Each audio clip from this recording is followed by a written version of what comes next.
गुरु चरण बसे अब मन में, मैं सेऊ दम दम तन में।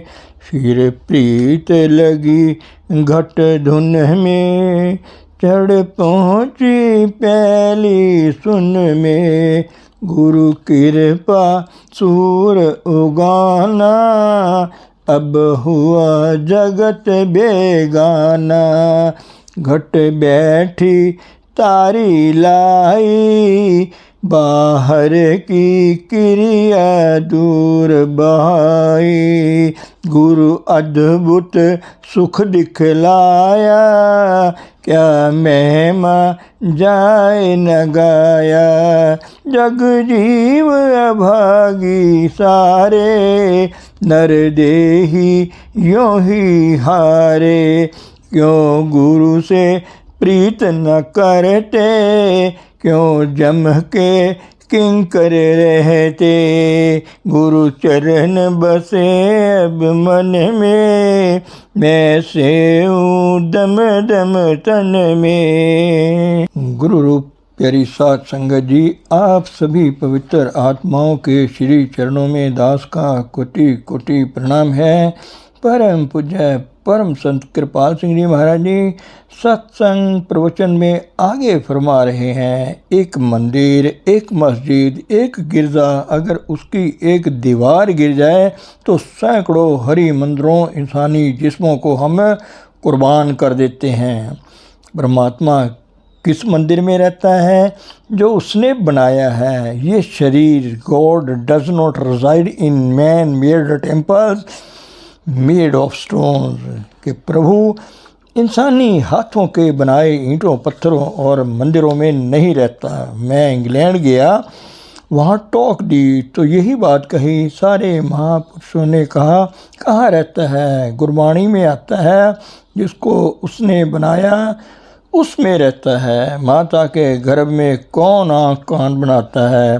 तो मैंने जब यह कही तो क्राइस्ट ने कही थी, तो एक बिशप उठा कहने लगा, you have thrown an atom bomb on all our Christianity. मैंने उसे कहा, यह जिस्म इंसानी जो है ये सच्चा मंदिर है, यही सच्चा गिरजाघर है, गुरुद्वारा है। यह जो बाहर धर्म स्थान हमने बनाए हैं, इनमें हमने चिन्ह रखे हैं ज्योति और धुनी के। हम इन बाहरी मंदिरों को पूजने लग गए हैं। तो इस सच्चे हरि मंदिर शरीर में अगर हम दाखिल हो जाएं तो यही ज्योति और धुनी का अनुभव हासिल कर सकते हैं। स्वामी दयानंद जी थे, वह महापुरुषों के पास पहुँचे आखिरी उम्र में। जब उनका अंत समय आया तो पंडित गुरुदत्त उनके पास थे। स्वामी दयानंद जी सारी उम्र उनको यकीन नहीं दिला सके, मगर मौत के वक्त उनको देखा तो वह हंसते हंसते जा रहे थे, बड़े खुश थे। ही वॉज कन्विंस्ड, पंडित गुरुदत्त को यकीन आ गया कि कोई ताकत है। संभाल देखनी हो अनुभवी पुरुष की तो मरते हुए जाकर देखो।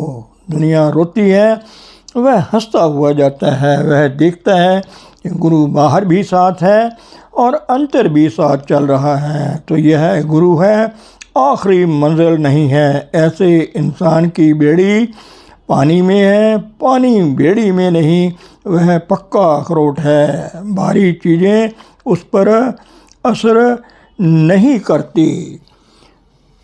यह है निशानी। दोनों हाथ लड्डू।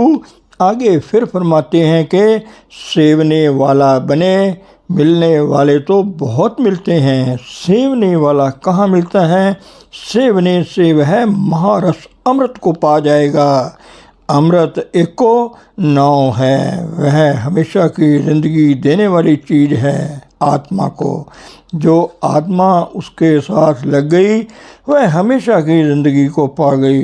जो दुनिया के साथ लग गई उसकी चेतनता कम हो गई, निचली योनियों में जाएगी।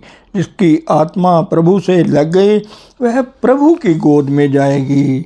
नानक शरण पे हर द्वारे, हों बल बल सद कुर्बानी। हे प्रभु तेरी शरण हम आए हैं, हम बार बार कुर्बान जाते हैं जी। सुन बावरे मत जाने प्रभ मैं पाया।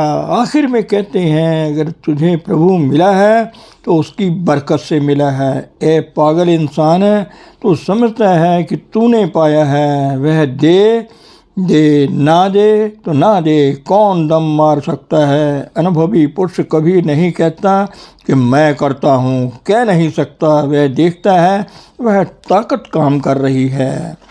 एक बादशाह था, उसका एक वज़ीर था, घसियारा वज़ीर आज़म था। बादशाह उसकी बड़ी कदर करता था। साथ वाले मिनिस्टर शिकायत करने लगे, देखो एक घसियारे को तुमने वज़ीर आज़म बनाया है। बादशाह कहने लगा वह बड़ा अक्लमंद है। शिकायत करने वाला कहने लगा कि मैं बताऊं उसकी क्या हैसियत है। वह जब टिफ़िन टाइम होता था, एक कमरा था, उसमें जाकर मिनिस्टर का लिबास उतार देता था और लंगड़ बांध लेता था। आगे खुरपा रख लेना और कहना, हे भगवान मेरी यह औकात है, यह सब तेरी बख्शिश है। अनुभवी पुरुष कभी इस बात को नहीं भूलता। इंसान होने के नाते वह एक साधारण इंसान की तरह ही व्यवहार करता है। थोड़ा सा जो अहंकार भर आ जाता है वही ले डूबता है। निम्रता संतों का श्रृंगार होता है। ऊपर से हम कहे जाएं हम निर्मल हैं, हम निर्मल हैं, दिल में कहता है मेरे जैसा कौन है, कोई दम नहीं मार सकता। आपको पता है तत्ते तवों पर जब बैठे थे गुरु अर्जुन साहिब, हज़रत मियाँ मीर आए कि मुझसे यह दृश्य देखा नहीं जा सकता, मुझे इजाज़त दो, मैं दिल्ली और लाहौर की ईंट से ईंट खड़का दूंगा। फरमाया गुरु अर्जुन साहब ने कि कहाँ से मिली है ये ताकत। कहने लगे तेरा पाना मीठा लगे, उसकी गर्दन पर छुरी रख दो तो भी लोगों का बुरा नहीं मांगेगा। जी आगे सुन बावरे त्योरे, जिन प्रभु ते आया, जिन प्रभु ते आया तिन सुख पाया, बड़ भागी दर्शन पाइए। कहते हैं एक बात कर लो, जिन्होंने प्रभु को ध्याया है उनके चरणों की खाक बन जा, वह तुम्हें प्रभु के साथ जोड़ देगा। जो जुड़ा है ऐसे पुरुषों के बड़े भागों से दर्शन होते हैं। उठ फरीदा गवन कर, दुनिया पालन जाए, मत कोई बख्शा तुद मिले, तू भी बख्शा जाए। वेयर आर मैन, इंसान कहाँ है। इंसान खाली इंसान बन गए तो वह प्रभु पीछे पीछे फिरता है, वह भी ऐसे इंसान की तलाश में रहता है। हम तो हैवान हैं, शक्ल इंसानी है, सीरत हैवानी है। जब तक हम इन चीज़ों से ऊपर ना आए तो इंसान कहलाने के हकदार नहीं है। थियो निमाणा सद करवाना, सगला आप मिटाइए तो आपा भाव ना रहे। हे प्रभु तेरी कृपा है, मन देना बड़ा मुश्किल है। गुरु रामदास ने दिया मन, मन की रड़क ना रही। गुरु अमरदास जी ने चबूतरे बनवाए थे, सारी संगत लग गई, एक एक करके सब छोड़ गए, एक जेठा जी रह गए। कहते हैं 70 बार बनवाए। आखिर लोगों ने कहा जेठा जी से, गुरु अमरदास जी बूढ़े हो गए हैं, ये क्या है कि बनाते रहो तोड़ते जाओ, छोड़ दो। तो जेठा जी रो पड़े, कहने लगे गुरु ही एक जागता देव है, मुझे सारी उम्र हुक्म करें बनाता रहूँगा तोड़ता रहूँगा। वह भी देखते थे कि कौन सा हृदय है जिसमें मन नहीं है, ताकि वह दौलत रूहानियत की उसमें डाल सकूं। बड़े केयरफुल मोहतात होते हैं यह महापुरुष, तरह तरह की इनकी कसौटी होती है देखने की। वैसे तो चीज़ यह देते नहीं, यह उनकी बख्शिश है, परखते रहते हैं। ओ धन भाग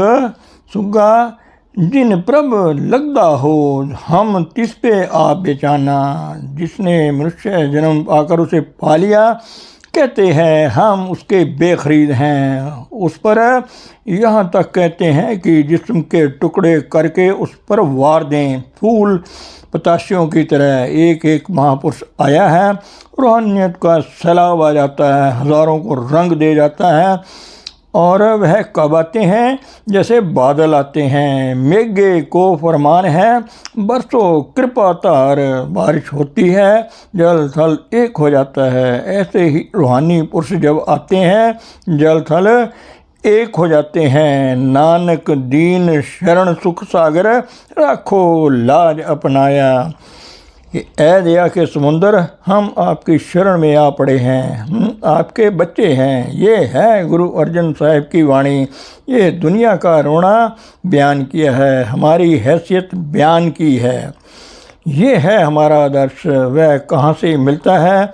जिन्होंने पाया, उनकी सोबत करो। वह जीते जी आपको इसका अमली तजर्बा देंगे। पहले दाखिल होते ही एमए पास नहीं हो जाता। जब तुम जिस्म से ऊपर आओ, हर एक पिता चाहता है मेरा बच्चा मेरे जैसा हो, बल्कि मेरे से अच्छा हो। हर एक संत चाहता है कि उसके पास आने वाले सब संत बन जाएं। कितनी खूबसूरती है, समझे हो तो करो। यह तुम्हारा अपना काम है, मनुष्य जन्म में करना है, किसी और जूनी में नहीं। बहुत सा हिस्सा जीवन का गुजर चुका है, थोड़ा बाकी है। इस भूल से निकलो।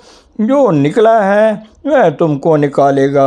उसकी हदायत के मुताबिक काम करो, कहना मानो।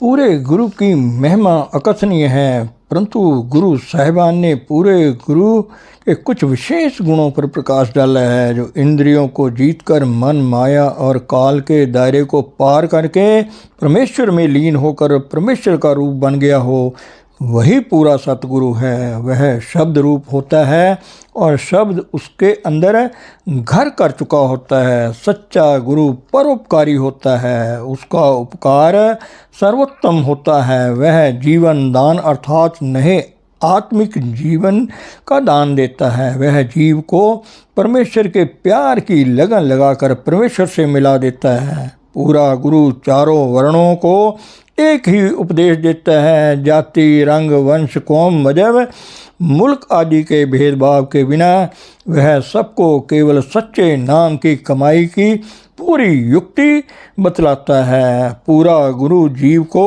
अपने शरीर रूपी घर के अंदर ही परमेश्वर का घर देखने की युक्ति सिखा देता है, बल्कि 5 शब्द का भेद देकर उसे धूर्धाम सचखंड पहुँचने के योग्य बना देता है। वह लोक परलोक दोनों में जीव का सच्चा सज्जन, मीत, रहबर और सहाय होता है। पूरा गुरु सदा हक हलाल की कमाई करता है। वह अपने श्रम की कमाई करके अपना और अपने बच्चों का पालन पोषण करता है। वह दाता होता है, मंगता नहीं। वह कोई भी पूरा गुरु कभी किसी हालत में अपने गुजारे या निजी लाभ के लिए शिष्यों और सेवकों के पैसे आदि पर निर्भर नहीं रहता। पूरा गुरु निर्वैर और निर्दोष होता है। वह शांति तथा नम्रता का पुंज होता है। वह हर्ष, शोक, स्तुति, निंदा, मित्र, शत्रु आदि द्वैत भावना से मुक्त होता है। वह परमेश्वर के हुक्म में राजी रहता है। उसके पास जीवों को कुल मालिक से मिलाने की ऐसी सच्ची तथा पूर्ण युक्ति होती है, जिसके द्वारा जीव हंसते खेलते खाते पीते सहज रूप से ही भवसागर पार हो जाते हैं। धन सतगुरु, धन गुरु रूप प्यारी साध संगत जी।